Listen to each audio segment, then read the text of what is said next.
Aujourd'hui, on part à la quête d'une araignée spectaculaire, une veuve noire. Une veuve noire au Québec? C'est ce qu'on vous explique.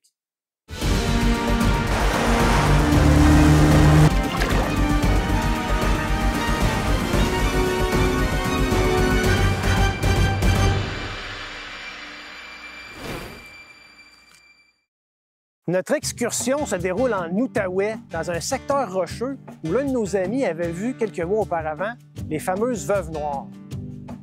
Donc, on cherche dans l'habitat un habitat particulier, ensoleillé. C'est un habitat qui est apprécié par plusieurs espèces. Certaines vont aimer se cacher sous les roches, d'autres simplement se promener dans la végétation. Oh, ça c'est une toile d'araignée suspecte. Peut-être qu'on est trop tard, hein? Parce que les nuits sont quand même froides. J'espère qu'elles sont encore bien vigoureuses et qu'on va pouvoir les trouver. À partir d'ici, c'est des habitats semblables tout le long. Parce que là, on est dans vraiment le début de la colline.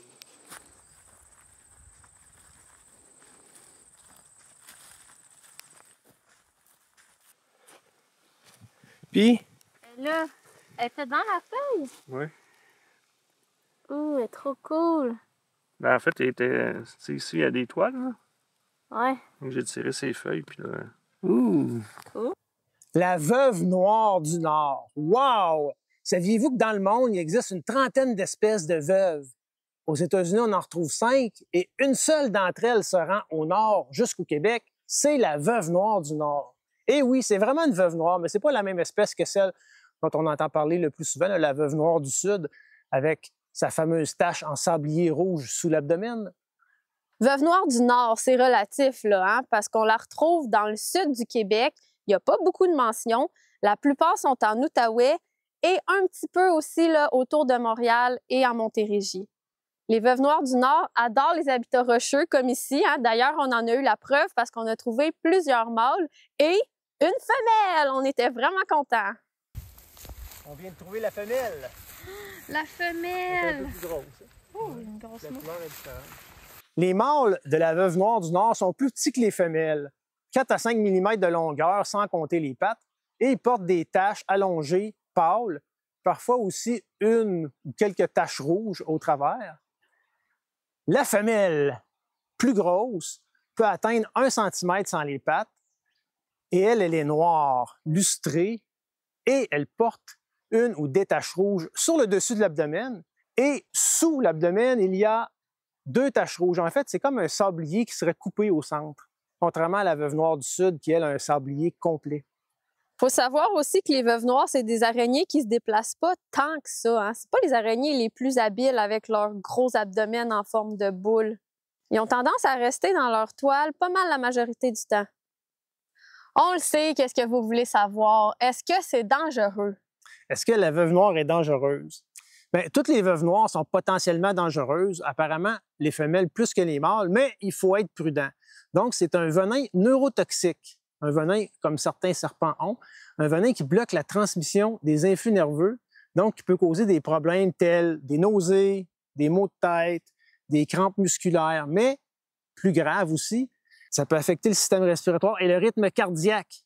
Donc, normalement, quand les gens se font mordre, après 15 minutes, ils ressentent déjà une douleur et les effets qui, dans les 3 premières heures, vont s'aggraver, si c'est le cas. Et ça dure à peu près 48 heures. Hi, c'est long, hein? C'est long. Ça, c'est ce qui est inquiétant. Mais il faut savoir que les veuves noires, étant donné qu'elles sont petites, la quantité de venin qui est injectée est minime. Et donc, les cas de mortalité sont extrêmement rares. Dans la littérature, c'est difficile de différencier entre les espèces de veuves noires. Comme on vous disait dans l'introduction, il y en a plusieurs. Et la différence n'est pas toujours faite. Donc, est-ce que ça s'applique à la veuve noire du Nord? On l'essaye? On n'est jamais certain. On ne l'essayera pas, ce Non. coup-ci. Non. On n'est jamais certain. Mais quoi qu'il en soit, il faut être prudent. Quel conseil on pourrait donner aux gens?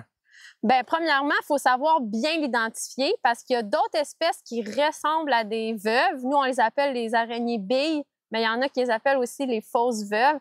Fait que c'est important de bien faire la différence. Dans la même famille. Ouais, Famille c'est ça. Theridiidae.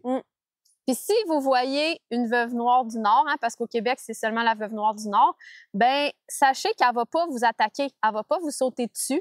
En fait, les araignées, leur premier réflexe, on pourrait dire, c'est toujours la fuite. Fait que les cas de morsure, c'est seulement quand l'araignée est vraiment coincée puis elle a pas d'autre solution pour se défendre que de mordre. C'est vraiment en dernier recours.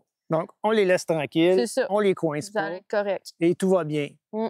Il faut quand même apprendre à vivre avec des animaux qui représentent un danger potentiel. Au Québec, on n'est pas habitué. Non. Ouais, toutes les fois qu'on entend ces histoires-là, on est là, on panique, mais partout dans le monde, c'est la réalité des gens. Donc, les veuves noires ne sont pas dangereuses tant que ça. Elles n'attaquent pas les gens et les cas de mortalité sont très, très rares.